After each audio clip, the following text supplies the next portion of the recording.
When Berlin was at its quietest, that's when people screamed the loudest.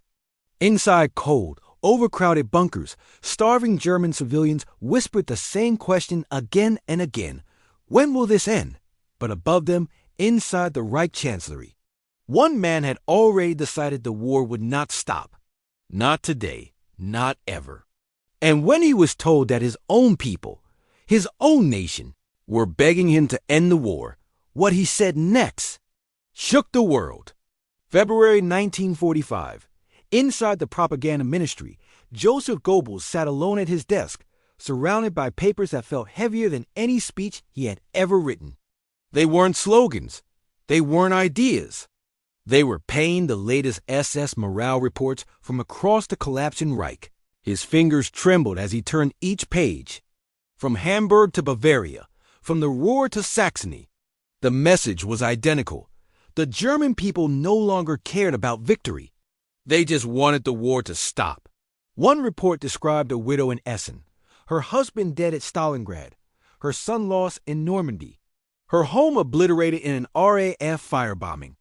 She had whispered in a food line, "If the Americans bring peace, let them come."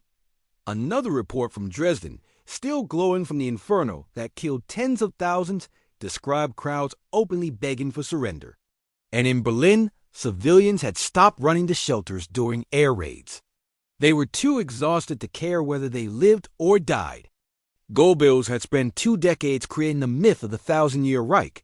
He had turned Hitler into a messianic figure. But now, staring at these reports, one question consumed him. How do you make a nation believe in victory when it no longer believes in life? His propaganda machine kept screaming promises, miracle weapons, sudden counterstrikes, collapses in enemy morale. But the gap between his broadcast and German reality had become a canyon. Cities were ashes. Children were starving. The Red Army was 40 miles from Berlin. And Hitler, the man who swore he would raise Germany to greatness, refused to acknowledge what his war had done to the people who once worshipped him. German despair hadn't begun in 1945. The first cracks appeared after Stalingrad in 1943, the moment the myth of Hitler's invincibility shattered. Then came Hamburg. Operation Gomorrah turned 8 square miles of the city into a furnace. Winds reached hurricane force.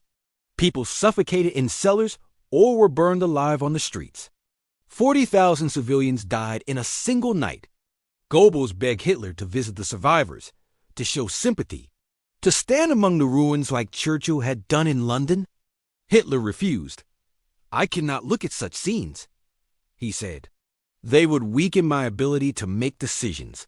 But Goebbels eventually understood the truth. Hitler didn't avoid the ruins because he was sensitive. He avoided them because he didn't care. To him, German civilians were resources, not people, numbers to be used, not lives to be mourned. As Allied bombing intensified, Berlin, Munich, Cologne, Frankfurt, Stuttgart, one by one the cities fell into rubble. Factories were smashed, hospitals destroyed, families buried, hundreds of thousands dead, and as German suffering grew, Hitler's sympathy shrank. To collapsing soldiers, he said they were weak. To bombed-out civilians, he said they deserved their fate. To the entire nation, he said, "You failed me." In early 1945, Albert Speer, Hitler's armaments minister, brought him a final memorandum. Coal gone, fuel plants destroyed, ammunition nearly depleted, railways shattered, industry collapsing. Germany had 6 weeks left, Speer pleaded. End the war. Save the civilians. Save what's left of Germany. Hitler read the document slowly, then looked up with ice-cold eyes. "If the war is lost," he said, "the German people are lost as well. The nation has shown itself weak. It deserves to perish." With that belief, Hitler issued the Nero Decree, an order to destroy Germany's own bridges, factories, power plants, food stores, rail lines, everything Germans needed to live after the war. If he couldn't have Germany, he would leave behind a wasteland. Speer was horrified. He understood. Hitler no longer wanted to save Germany. He wanted to punish it. In Hitler's mind, The best Germans, the strongest, the bravest, had already died in battle. Those who remained, the mothers, children, elderly, were inferior, weak, unworthy. And so he prepared to burn the nation that once worshipped him. By April 1945, Berlin was collapsing under Soviet artillery. Civilians begged to be evacuated. Hitler refused. He wanted them to stay to die defending the ruins. To prove their loyalty one last time, women, children, refugees, all trapped inside a dying city. The Battle of Berlin became a slaughter. Entire neighborhoods vanished. Civilians died in cellars, in the streets, in burning buildings, tens of thousands killed. And deep underground, Hitler raged in his bunker, not at the Allies, but at the German people. "They betrayed me," he screamed. "They deserve annihilation." In his final testament, written the day before his suicide, he blamed Jewish generals, the German people themselves, not once acknowledging the suffering he had caused.